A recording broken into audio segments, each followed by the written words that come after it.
Assalamualaikum warahmatullahi wabarakatuh.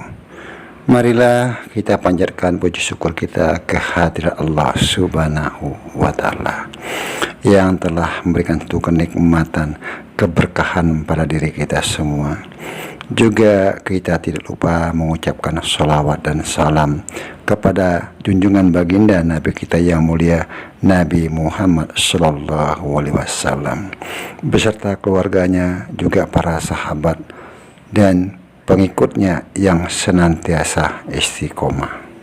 Mohon izinkan Abah untuk mengucapkan banyak-banyak terima kasih kepada saudara-saudara Abah yang ada di channel Abah, yang telah membantu memberikan subscribe, like, comment, share.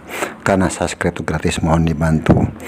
Dan Abah selalu mendoakan saudara-saudara Abah dimanapun berada dalam lindungan Allah Subhanahu wa Ta'ala, dimudahkan rezekinya, juga diberikan kesehatan sekeluarga. Hanya Allah lah yang bisa membalas kebaikan saudara-saudara. Amin amin ya robbal alamin. Kebenaran datangnya dari Allah Subhanahu wa Ta'ala. Kekurangan dan kesalahan tentu datangnya dari Abah, mohon dimaafkan. Untuk konten ini Abah membuat judul Keistimewaan Manusia Pilihan Satria Piningit Dipertemukan Nabi Khidir alaihissalam. Salam akal sehat. Dalam kita menyimak tentang pembahasan kisah sosok manusia pilihan, apapun sebutannya, tentu beliau adalah manusia pilihan, tidak dipilih oleh manusia, tapi berdasarkan kehendak Allah Subhanahu wa Ta'ala, dan sudah dalam ketentuannya. Kenapa di sini Abah katakan? Karena beliau secara roh sudah dimi'rajkan dan sudah ada suatu perjanjian di Lauhul Mahfuz. Karena pembahasan tentang manusia pilihan tidaklah bisa menggunakan akal pikiran yang sangat terbatas.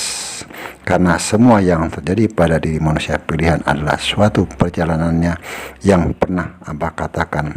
Bagaimana beliau mendapatkan petunjuk dengan dua cara.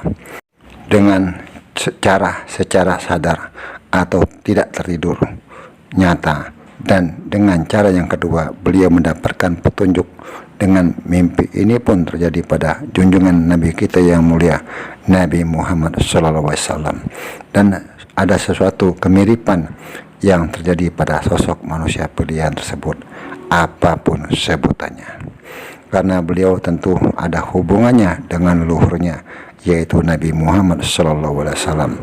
Dan beliau sebagai pewaris, apakah sanadnya atau nazabnya, tentu itu Abah dapatkan dalam tafakur. Kebenaran mutlak milik Allah Subhanahu wa Ta'ala yang maha kuasa atas kekuasaannya, meliputi langit dan di bumi beserta isinya. Kenapa Abah katakan demikian? Jangan sampai kita menyimpang dari ajaran agama Islam, khususnya karena agama Islam agama yang sudah disempurnakan.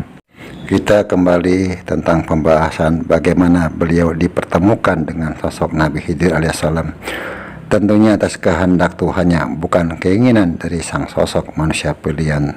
Karena dalam suatu perjalanannya beliau dipertemukan dengan Nabi Khidir.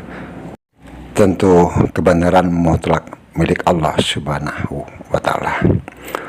Perjalanan beliau tidaklah instan, mungkin sudah lama dan berproses. Bagaimana beliau menerima petunjuk-petunjuk seperti Abah katakan di atas. Walaupun saat ini beliau masih menerima petunjuk, tidak sebanyak waktu beliau diperjalankan. Karena keterbatasan Abah dengan banyak kekurangan, tentunya Abah tidaklah bisa membuka tabir sang sosok manusia pilihan tanpa izin Allah Subhanahu wa Ta'ala. Di sini Abah berusaha memberikan cerita tentang sosok manusia pilihan.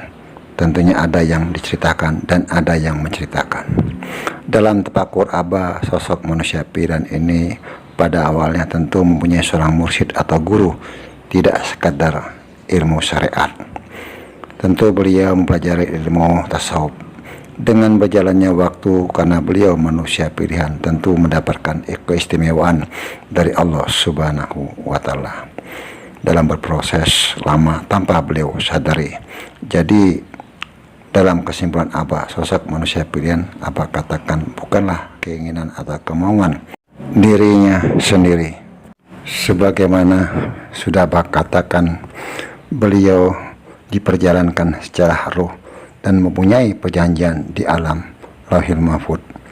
Lauhil Mahfuz adalah kitab yang berisi seluruh catatan kejadian dan takdir manusia di alam semesta ini. Kitab ini berisi perjalanan manusia meliputi kelahiran, kehidupan, amal baik dan buruk, jodoh, sakit, bahkan kematian seseorang. Dan kitab ini tidak dapat dirubah kecuali atas izin Allah Subhanahu wa Ta'ala. Maka sering Abah katakan, suka tidak suka, mau tidak mau, beliau tetap menerima takdirnya. Wallahu a'lam bishawab. Hanya Allah Subhanahu wa Ta'ala yang maha mengetahui, karena kebenaran mutlak milik Allah Subhanahu wa Ta'ala. Apa yang tidak mungkin bagi Allah kalau Allah Subhanahu wa Ta'ala sudah berkehendak? Karena Allah maha kuasa atas alam semesta ini, karena beliau sebagaimana manusia pilihan tentunya sudah mencapai tingkatan mukasyafah, yaitu terbukanya tabir atau terungkapnya sesuatu yang tersembunyi, baik rahasia atau maupun rahasia ilahi yang dapat dilihat dengan mata batin.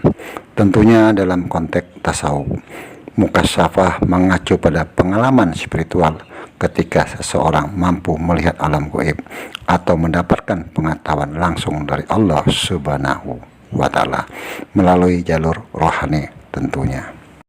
Dalam proses perjalanannya, sang sosok manusia pilihan membersihkan diri dari sifat-sifat yang tercela dan mendekatkan diri kepada Allah Subhanahu wa Ta'ala agar mendapatkan pengalaman spiritual lebih dalam.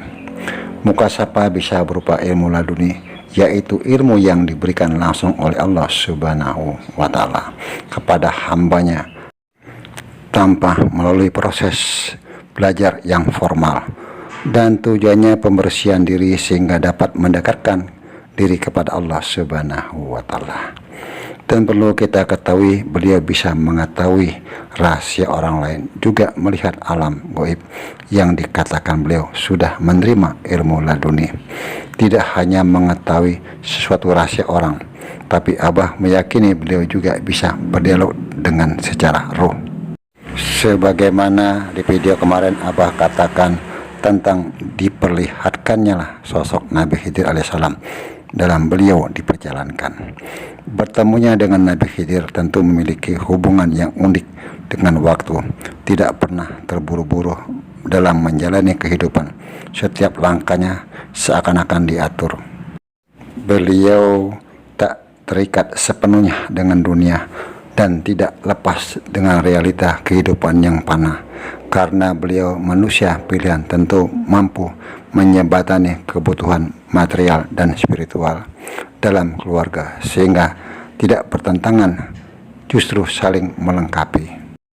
Mungkin saudara-saudara Abah yang ada di channel Abah bisa memberikan suatu pemahaman atau penjelasan tentang cerita yang sudah Abah uraikan tadi. Dan Abah selalu berpesan, mohon dijaga lisannya. Apapun komentar-komentar dari saudara kita, mohon dihormati, dihargai. Kebenaran datang dari Allah Subhanahu wa Ta'ala. Kekurangan dan kesalahan tentu datang dari Abah, mohon dimaafkan. Wallahu a'lam bishawab. Wassalamualaikum warahmatullahi wabarakatuh.